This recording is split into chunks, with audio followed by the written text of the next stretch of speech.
I've worked with my best mate is an actor called Greg Finnegan, and he played a gay character on Hollyoaks, and our characters were together for a while. He's straight as well, married, so that wasn't weird at all. Just you and your best mate, just kissing all day. What's his character called? James. He's left the show now. Okay. James Nightingale, wonderful performer. We came up with this sort of way round it, because a lot of the scenes would end with, and then they snog and they, start to rip each other's clothes off. But after a few times of doing this, we were both like, we both have stubble rash, and we'd be like, this is fucking, I just can't keep doing it. So we came up with this thing where like we'd start snogging and then we'd fall out of frame. Okay. That was our way around it. We'd have a big snog and then we'd just leave the frame and leave it up to the audience's imagination, which seemed to work quite well. Yeah. I mean, there are instances where there's clothes being ripped off and stuff, which I'm more than happy to get involved with. I don't mind getting down and dirty, but when you've been doing it all afternoon and it's your mate, you're like, can we just fall out of frame, please? Well, you're getting an insight now into the bedrooms of gay men. The stubble rash is a real thing. I mean, so many of us are full on beard. Jesus Christ! Can you all just shave it? Or like, it's ridiculous. Yeah, but have you kissed a guy with this on screen? More than this? Oh God, beard? Yeah. Oh, you have, yeah. See, that's okay. What you've got is fine. That's softer. That's soft. I can see you've used some oil on that, haven't you? No, just the moisturiser. Probably just rubbed it in. Okay. It looks very supple. That's not a danger beard. Okay. A danger beard is like 3 or 4 days growth when it's just really rough. I'd get home and my whole face would be like red raw. Just be like, oh. If I was to push you though and say, if there were any hesitations or anything you were nervous about, or maybe you were talking to your family, or maybe you were talking to your friends who may be straight lads, and you're like, look, my character's going to come out on TV. If there was anything which was clouding your mind or making you feel nervous, what would you say was that? The only nerves that I had was that I knew it needed to be right, and I knew it needed to look realistic. And that's a lot of pressure on a relatively new actor. I'd not done much TV before, and I was very aware that, I was very aware that as a straight actor, I think I'd maybe kissed a male friend before, drunkenly or whatever, But I was very aware that if I looked like I wasn't into it, if I looked like I was backing off and I was hesitating, and James the actor was anxious and nervous, that would come across on screen. And I knew I needed Jon Paul to look nervous, as he should. It was his first kiss with a guy. But my biggest fear was that it would look fake and people would see straight through it. I didn't have a hesitation about kissing a guy it's my fucking job. It's literally my job. I am a vessel for whatever storyline or line of dialogue or kiss or whatever it is. That's my job. I don't have whatever James's feelings are, if I was homophobic, whatever, that's irrelevant in that moment, right?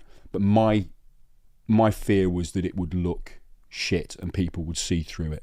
I remember Guy Burnett, who played Craig. Is he straight? Yes, yeah. I remember us talking about the kiss, and neither of us had done an on-screen kiss before with a man or a woman. And I remember going, right, so how, am I going right and you're going left, and what's happening, and how long do we, and where are your hands, and is this tongs, what, how do we, and trying to kind of get this kiss, trying to break this kiss down into sort of micro kind of moments, and then just giving up and going, let's just have a fucking snog, and they can deal with it in the edit. What I think resonated so much with me personally, I can't talk for everyone listening to this, but I'm sure it did also, is I had a very similar experience where I've fallen in love with a straight boy. I've kissed somebody in secret when we were both in the closet and had those nerves and that sort of wrestling with sexuality. And you do understand that is such a shared experience of people from that era.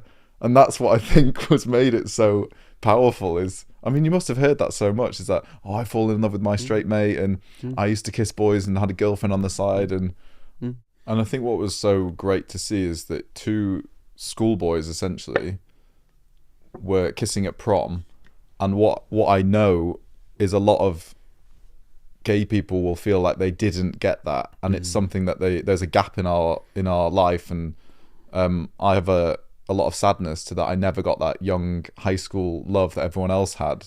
Yeah, we're super proud of it. I always feel, I don't know, I almost feel like kind of arrogant, sort of, you know, I don't like to blow my own trumpet, but equally I do know how important it was. I had no idea. You can't ever know. You can't ever, you if you went into it, if I went into the job and the storyline and the character knowing what I know now, it wouldn't have had the same... you would have been so in your head, surely. Oh, I'd have been so in my own head, and it wouldn't have felt as kind of visceral, and I probably wouldn't have been able to have been as vulnerable as I was on screen. How did playing for all of these years John Paul impact your own sexuality? I don't know. Has it made you think differently? I'm not trying to say, oh, now you sleep with blokes. How many dicks you sucked? Yeah. I just mean, how has it maybe made you just see sexuality and made you think it's you far more relaxed now, or has it not altered it? No, it genuinely, if it has altered it, it's only altered it in a really positive way. Not that it was, you know, negative to begin with. So you haven't hooked up with guys off camera? That's for me to know. That's not a. You're not getting a scoop out of me on a podcast. Do you have a girlfriend? Not at the moment, no. Right. Okay. I did have. You did have. I did have. Yeah. I'm newly single. And how? I'm definitely not ready to mingle. Okay. How was in the time of playing John Paul? How was it, if it has affected relationships off camera in terms of?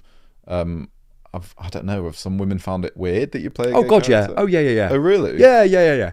Only not in a sort of not in a homophobic way. No, not in a homophobic way. Just, you know, like Hollyoaks would come on and I'd be sat with my girlfriend or whatever, and it would be, you know, John Paul, you know, falling out of frame, snogging with someone. Yeah. They'd be like, "This is just weird." Yeah. Be like, "Yeah, it's weird for me too." Like, yeah. You know, I don't watch myself. As a rule, I don't really watch myself. So it's always interesting to get, you know, reactions from surely a girlfriend would rather that than you necking off with a girl on camera. They've all said that. Yeah. They've all said that. They don't feel threatened. It's totally. just, and a couple of them have been incredibly aroused. Oh, women love watching men kiss. Really? They don't say that, I don't think. You've not asked them. Really? Okay, I'll need to check in on my You've not asked them. They are bang into that. So actually, would you say it's helped you with dating women? It's disarmed you almost. They've seen me as less of a threat. Yeah. No, I don't know. I don't know about that.